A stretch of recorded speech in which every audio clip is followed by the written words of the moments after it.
Howdy, this is Joe from HomeStudioCorner.com with another power video. The last 2 weeks we've talked about the power of subgroups, and then last week we talked about the power of mono. And this week I want to kind of finish it out with the power of the static mix. What do I mean by static mix? Static mix is simply setting all the faders. It's so simple, it's almost not worth talking about, but it's a powerful tool that a lot of people skip over, and it comes back to bite you in several ways. First of all, if you just start mixing, let's say you're like I used to be. You hit play and you solo the drums, or you turn everything else down and you start mixing drums, okay? And you get a great drum sound. And then you bring in the bass and you turn that fader up. And then you bring in the guitars, you turn that fader up. Then you bring in the keyboards. And by the time you've gotten to this point, suddenly you look over here on your master fader and everything's clipping. And it's just not a happy day in your studio.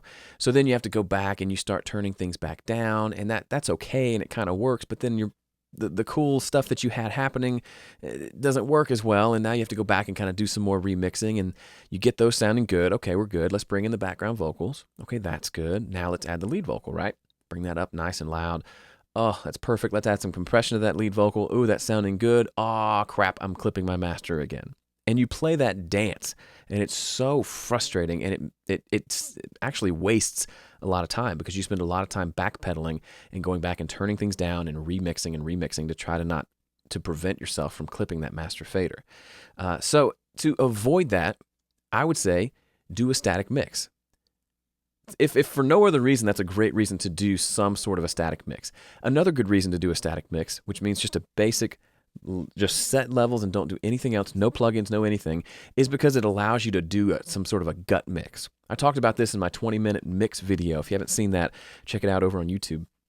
But there's so much creativity right at the beginning of a mix where you're just setting levels and you're just feeling out the mix. You're just getting to know the song perhaps, and you're just setting some levels. And it's good to capture that. And so I like to capture that if I can in a static mix sometimes. And what that means is I'll hit play and I'll just start setting levels. And I won't do any plugins at all. I'll just set levels for maybe just the length of the song, maybe 2 runs through the song. And then I'll sometimes print that mix. I'll do a bounce of that static mix. And then I'll refer back to that as I'm going through the mix to remember what was my gut decision. Where did I initially put that bass that felt really good right at the beginning? Have I strayed away from that? Do I like where I've gone? Or do I like what I had before? It's just a good idea, and it's a great tool for practicing mixing and for just holding yourself accountable to to yourself as you go through the mix process. Because the deeper you get into a mix, sometimes you lose your reference point of what you're going for, and you tend to not notice some issues that are happening. So if you can refer back to that good gut level mix that you did at the beginning, it can be pretty helpful. So really, really quickly, I'm going to hit play for just a second or two and try to just show you a real quick static mix. You'll notice that I am in mono. That's how I recommend doing your static mix. And I'm just going to start from there and get a decent mix going. So I'm just going to hit play, and I'm going to maybe solo the drum to get the drum balance and a few things like that. But for the most part, I'm just moving faders.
So even right there, I feel like I've got a decent, what did that take, a minute?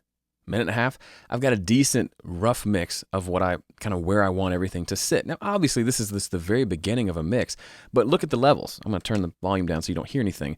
But look, my levels are sitting around average around -12, peaking or average around -24, peaking around -12. I can just start mixing and I can bring in the vocal a little bit louder, bring up the bass if I want, and I'm not going to come anywhere close to clipping. And so now I can mix with that weight lifted off my shoulders of knowing I don't have to worry about coming back and clipping things. Everything's going to be okay. As opposed to if I had mixed the other way and had my faders much louder and mixing like this. If your master meter over here looks like this, go ahead and turn everything down before you get any farther, because all I got to do is turn a snare drum up a couple of dB and I'm clipping. It's just everything's asking to start clipping, and then your mix starts to fall apart again. So why not save yourself that trouble and bring all these faders down to a decent level? And you can do that now. Let's say I did my static mix and I got down here. Well, that's probably a little too quiet for this. So let's just bring it up and find a happy medium. So I find if my average is somewhere between -24 and -12, around in there, everything's happy. So my faders are nice and high, my levels aren't too loud, and I can start actually doing some mixing. So at this point, I would probably print this mix and then move on and start mixing some more. So I hope this helped you, and you can kind of see what I've talked about for, years now, how important the static mix is, and I hope you start trying it on your mix. Again, anything I teach to you, you should go home and try it yourself, and don't just take my word for it. Try it. See if it works for you. If it does, incorporate it into your workflow. If it doesn't, great. Maybe I'll teach you something better next week. Otherwise, thanks for watching. And if you have any questions for me, head over to homestudiocorner.com. You can sign up for my newsletter. Shoot me an email. Be happy to talk to you. Okay. See you next week.